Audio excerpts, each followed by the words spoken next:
Queen Anne had never been healthy, and at her death in 1714, England was potentially plunged into a succession crisis. Her closest relative was her half-brother, James Edward Stuart, the son of James II. But because he was a Catholic, he was barred from the succession. This was because of a new British parliamentary law, the Act of Settlement in 1701, which said that the inheritor to the British throne had to be non-Catholic, a Protestant. This turned out to be Anne's distant cousin, George I, who became king in 1714. George was not interested in ruling and spent much of his time in Hanover, the German principality from which he originated. It was Robert Walpole who led most of the government, becoming essentially the first British prime minister serving as head of the exchequer. This allowed Parliament to gain even more power, something they had already been doing since the Glorious Revolution. George was extremely unpopular and never learned to even speak English. He died after a 13-year reign in 1727. George I had become the King of England mainly because he was a Protestant. He was of a distant relation to Anne and was unpopular, not learning to speak English, and died after a 13-year reign in 1727.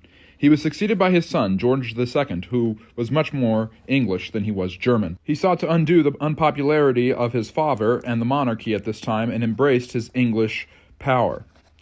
He is the last English king to lead his forces in battle during the War of the Austrian Succession and got involved in several different wars, most notably the 7 Years' War, allying with Frederick the Great against Russia, France, and Austria. This war turned out to be successful, but would culminate after his death. George was a successful king, but during his reign, Parliament took more and more power, as had been the trend. But he did restore a semblance of honor and prestige in the monarchy that had been lacking since his father's time, and embraced his Britishness more than his father, becoming a true British monarch. With the death of George II in 1760, his grandson, George III, became the king. George followed in the line of Hanoverian kings by hating his previous ruler. George II had hated George I, and George III hated George II. Mainly because George III saw himself as a common man, interested in agriculture during a time of agricultural reform, new farming technology, and the beginnings of the Industrial Revolution. George III had a very successful reign, with England expanding everywhere except with the 13 colonies, who rebelled due to taxes because of the French and Indian War, leading to the Declaration of Independence and the American Revolution, which the Americans won, gaining their independence, and Britain leaving the 13 colonies. Britain fared better in the Napoleonic Wars, winning important land and sea battles such as Trafalgar and Waterloo. Eventually, Napoleon was defeated, and the British were triumphant, showing their prowess and power. George III had little to do with this because of bouts of insanity, which eventually put him out of commission with a regency with his son in charge of the government in 1811. George would die in 1820, and his son, whom he hated, would officially become king.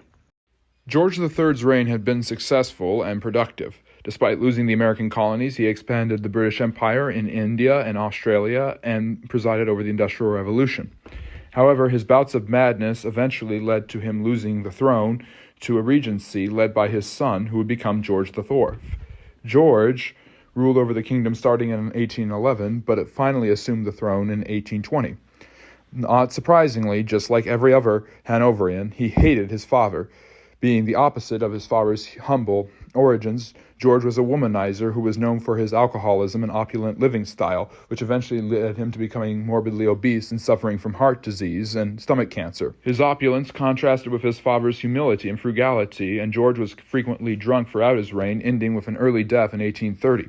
His brother William assumed the throne and ruled for 7 years, and during the reign of William IV, slavery was ended and child labor was reformed, as the king saw himself more as an admiral and Parliament took the reins.